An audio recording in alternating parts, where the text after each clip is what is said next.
Increasingly in business, being a coach is seen as an essential management or leadership skill. Indeed, there are very few business owners these days who don't, on some level, recognise that they need to act as a coach for their team.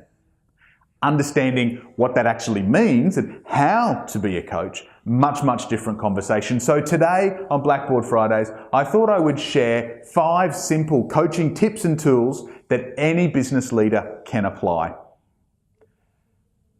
So let's start by having a look at the diagram. We can see that you're here, and here is, say, one of your team members. They're working for you, but at the same time, you have this relationship where you're coaching them in their own personal development and as they're going through their own employee empowerment journey. If you get a coaching opportunity with them, whether that's brief or whether that's a formal, regular part of your one-on-ones, 5 skills that I would encourage you to work on, to practice and apply. 1, make sure that you have a clear intention about your role as a coach in that situation. Coaching is about understanding the other person's agenda, their context, what's driving them. However, for you to be effective as a coach, you also need to be clear about your intention. Are you there to guide them? Are you just there to listen? Are you there to support? Are you there to provide solutions or just ask questions? So be clear about your intention when you're going into those opportunities. 2, be fully present. Presence is a skill that does take some practice. And I'd encourage you, if you're not already, to look at some form of mindfulness or meditation in your daily routine to help you develop this skill.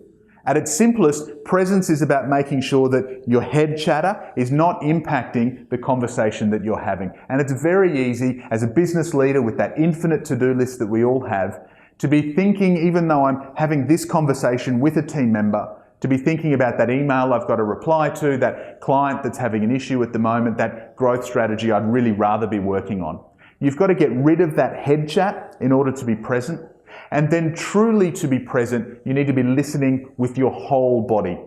And go back and look at episode 54 if you want to help break down the thinking, the feeling and the knowing, those 3 different ways that we engage and process information and communicate with people, to understand that when you've got those 3 aligned and you're present, then you're going to be bringing all of yourself to that coaching conversation and as a result, delivering a lot more value to the team member.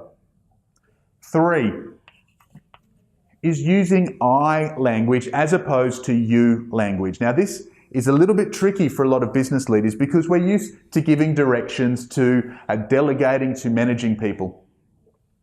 Importantly, when it shows up, this comes around because sometimes using you language can be confrontational.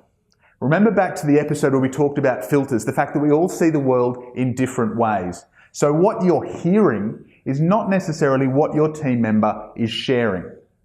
So if you say you are having this problem,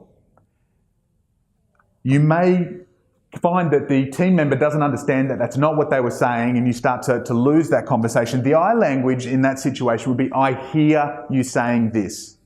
Taking responsibility for what you're hearing helps empower that team member to communicate better if what they're saying is not coming through to you, or to agree with you, and then you can proceed to help. So whenever you find yourself saying you, find yourself saying I instead and see if that improves the conversation. 4, which is a critical part of coaching, is asking open questions, as distinct from closed questions, which just have a yes or a no answer, but also this, being aware that you're there to ask the open questions. What could you do about this? What did you feel in that situation? What do you see as the solution? Stops you from coming in with your idea of what the solution needs to be. By all means, if you want to have a manager relationship with the team member, tell them what to do. If you want to have a coaching relationship, you need to ask the open questions to get that team member to that point on their own. And that's so much more powerful for them ongoing. And lastly, point 5, which I find in my experience working with a lot of different business leaders, is the one that stops them from embracing the coaching opportunity the most. Appreciate that in a coaching relationship, you cannot make a mistake. Don't get caught up in worrying that you're going to say the wrong thing or ask a stupid question. Trust your instincts. Ask the question that pops up into your head. And I do this after 12 years of coaching. I'll be sitting there one-on-one with a client or even coaching a team, and something will jump into my head and I will have no idea why that's an important question, but I will trust my instincts. I will know that I cannot make a mistake, and I will ask that question. And often it's only afterwards, after I get an answer or further into the conversation, that I realize just how powerful and insightful that question was. Trust your instincts, recognize that you can't make a mistake, and embrace the opportunity to be a coach rather than just someone who delegates and tells. Practice does make perfect. With these skills, you can have perfect practice.